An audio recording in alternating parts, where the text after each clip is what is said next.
खुशामदीद दोस्तों, आप सबका स्वागत है। मैं हूं डॉक्टर इश्तियाक अहमद।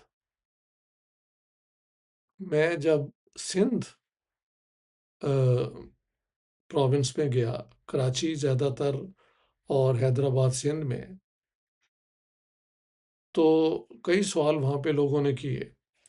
एक सवाल जो ख़ास तौर पे जिस पे बहुत ज़ोर दिया गया कि मैं मोतीलाल नेहरू रिपोर्ट के हक में हमेशा बोलता हूँ। तो जब मैं सिंध यूनिवर्सिटी जामशोरू में मैंने एक टॉक दी, अल्लाह बख्श उमरुक जो हैं द ग्रेट सिंधी लीडर, जिसके ऊपर मैं अब किताब लिखने की पूरी कोशिश करूँगा, उनके ऊपर एक बहुत बड़ा इज्तिमा हुआ और सारी faculty, vice chancellor, professor doctor मरी भी मौजूद थे।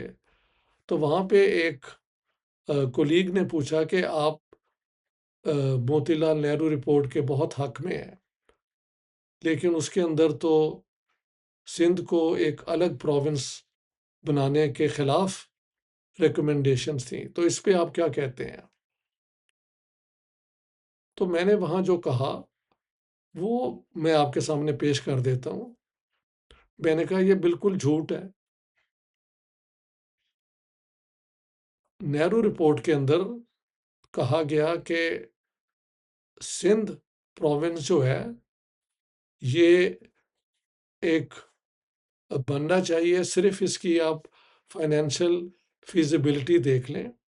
हिंदू महासभा जो थी, जब नेहरू रिपोर्ट लिखी जा रही थी, तो सारी पार्टीज मौजूद थीं, सिवाय जिन्ना साहब के और उनके चंद लोगों के। बाकी हर किस्म की trade unions, communist parties, ethnic groups सारे वहाँ पे मौजूद थे।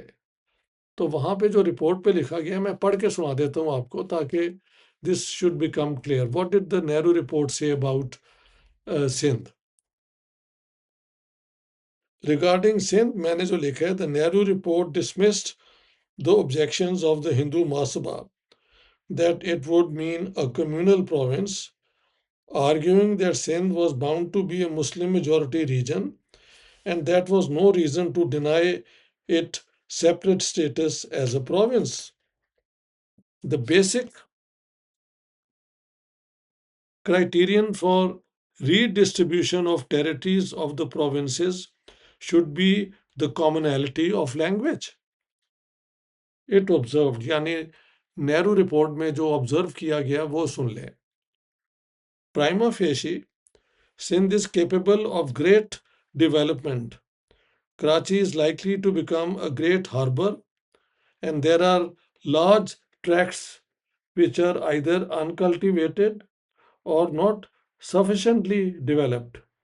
It is not an unlikely presumption, therefore, that Sindh will become, in the course of time, a self sufficient and prosperous province. ये है नेहरू रिपोर्ट में. इतना पाकिस्तान के अंदर मिस इन्फॉर्मेशन, डिसइन्फॉर्मेशन और झूठ बोला जाता है कि इन छोटी छोटी बातों पे भी मुझे अब लगता है कि I have to come out and take up these issues. अलबत्ता उन्होंने जो रिकमेंड किया वो भी सुन ले. नेहरू रिपोर्ट में it was however a financial feasibility study of Sindh should be undertaken, which was a fair and practical requirement.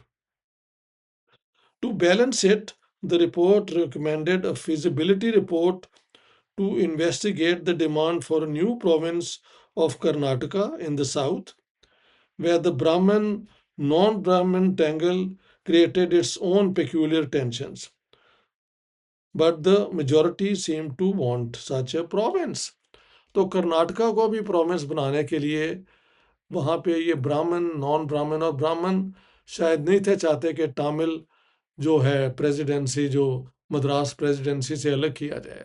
तो नेहरू रिपोर्ट ने तो हिंदू महासभा के खिलाफ पोजीशन ली सिंध पे, और ये ऑन कर्नाटका उन्होंने नॉन ब्राह्मण्स का जो डिमांड थी कि मद्रास प्रेसिडेंसी से अलग करके कर्नाटका को एक प्रोविंस बनाया जाए, उसके हक में पोजीशन दी. दोस्तों, ये जो हकीकत है ना, इससे कोई अपना जितनी मर्जी ये कोशिश कर लें, सच सच है, और सच की डिफेंस ही एक स्कॉलर का काम है। मैं देखता हूँ पाकिस्तान में अब कई लोग वो बातें कर रहे हैं जो बेसिकली मेरी किताब से ली गई हैं, एक्नॉलेज नहीं करते। और कुछ लोग जो मेरे खिलाफ हैं वो जाहिर है मेरे काम को नहीं मानते, तो that's all right, they don't matter. मेरे सामने मेरे लेवल के जो एकेडमिक्स हैं, जो जानते हैं कि रिसर्च क्या होती है, what is the requirement for establishing A position, what is acceptable evidence and what is not. यानी आपको एविडेंस का क्वालिटी भी तो देखनी पड़ती है कि ये रिलायबल है या नहीं है। मैं उस लेवल पे बात करता हूँ, और सारी यूनिवर्सिटियों में लोग जो मेरे से एग्री ना करें, मेरी उस रिसर्च को पसंद ना करें, लेकिन अभी तक किसी ने उसके अंदर जो मैंने एविडेंस दिया है, बल्कि प्रूफ दिया है, इट्स मोर देन एविडेंस, उसको कोई चैलेंज नहीं कर सका। हाँ जी। मसलन एक बात जो मैंने पिछले दिनों सुनी, वो भी मेरी किताब में एस्टेब्लिश्ड है, कि जिन्ना साहब के जो 14 पॉइंट थे, एक्चुअली जिन्ना साहब के ये 14 पॉइंट थे भी नहीं, ये ऑल मुस्लिम पार्टीज की मीटिंग हुई थी, वहाँ पे ये अग्री किए गए थे, लेकिन ये मशहूर हो गए जिन्ना साहब के 14 पॉइंट्स। 14 पॉइंट्स में कई पॉइंट्स जो थे मैंने लिखा है अपनी किताब में एक्सेप्टेबल थे। जहाँ पे झगड़ा होना था वो यही था, क्योंकि नेहरू रिपोर्ट में कहा गया था कि यूनिवर्सल अडल्ट फ्रेंचाइज होगी, और जब यूनिवर्सल अडल्ट फ्रेंचाइज होगी तो लोगों को मज़हब की बुनियाद पे डिवाइड करना, कांग्रेस भी एक सबकी पार्टी हो जाए और बाकी पार्टीज भी जो हैं वो ओपन पार्टीज हों सबके लिए, तो वहाँ पे ना हिंदू का मसला, ना सिख का मसला, ना किसी का मसला, सब मिलके एक अपना नेशन के तौर पे अपने अपने इलाके में सियासत करें, बजाय कि सिख बन के या हिंदू बन के या मुसलमान बन के, जो कम्युनल पार्टी चाहती थी। तो ये जो 14 पॉइंट थे उनमें से 2 पॉइंट्स ऑब्जेक्शनबल थे, और मैंने लिखा भी अपनी किताब में। वन, दैट इट इंसिस्टेड कि 33% रिप्रेजेंटेशन होगी सेंट्रल असेंबली में मुस्लिम लीग मुसलमानों की। भाई ऑन व्हाट बेसिस? अगर यूनिवर्सल एडल्ट फ्रेंचाइज हो जाएगा, पंजाब के अंदर और बंगाल के अंदर मुसलमानों की मेजॉरिटी कम की गई थी, इसीलिए कि बाकी प्रोविंसेस में जहां मुसलमान माइनॉरिटी में थे उनकी मेजॉरिटी बढ़ाई जाए, और बंगाल और पंजाब में इसको पसंद नहीं था किया गया। अलामा इकबाल और सर शफी इसके बहुत खिलाफ थे। तो अब अगर यूनिवर्सल एडल्ट फ्रेंचाइज हो तो जितनी आपकी पॉपुलेशन स्ट्रेंथ है उतनी आपकी रिप्रेजेंटेशन होना ये हो सकता है कि according to your population strength उतनी आपकी रिप्रेजेंटेशन हो विच इज फेयर। तो उसमें एक ये था, और दूसरी जो बात थी कि हर प्रोविंशियल असेंबली के अंदर, प्रोविंशियल गवर्नमेंट के अंदर 33% मुसलमानों की मेजॉरिटी होनी चाहिए, मुसलमानों की representation. Once again on what basis? On what basis? Madras के अंदर तो 7-8% थे, इसी तरह कई और प्रोविंसेस में इनकी परसेंटेज कम थी। यूपी के अंदर भी देवर ओनली 14%, तो उनको 33% किस बुनियाद पे दी जाए भाई? On what basis? जबकि पूरा पंजाब, पूरा सिंध, पूरा नॉर्थ वेस्ट फ्रंटियर, बंगाल, एक तक असम भी अब मान सकते हैं आप, पूरा बलूचिस्तान जो अभी प्रोविंस नहीं था वो तो थे ही मुस्लिम मेजॉरिटी, तो वो मुस्लिम मेजॉरिटी रहने थे, और मुसलमानों की ओवर रिप्रेजेंटेशन थी आर्मी के अंदर और पुलिस के अंदर। What was the issue? None. कोई मसला नहीं था मुसलमानों के लिए नेहरू रिपोर्ट को एक्सेप्ट कर लेना। खास तौर पे let me come back to it, Sindh को एक अलग प्रोविंस बनाने के लिए पूरी सपोर्ट थी।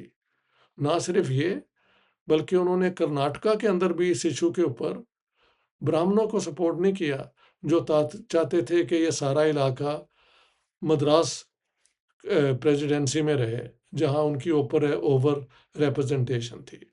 बल्कि कर्नाटका के अंदर एक नया प्रोविंस बना जाए, उसकी भी स्टडी की जाए। तो सिंध के बिल्कुल हक में थे और उन्होंने हिंदू महासभा की इस ऑब्जेक्शन को कि ये मुस्लिम मेजॉरिटी प्रोविंस बना दिया जाएगा, इसको ओवर रूल कर दिया और कहा कि सिंध के बड़े चांसेस है कि वो एक बड़ा प्रॉस्परस प्रोविंस बने।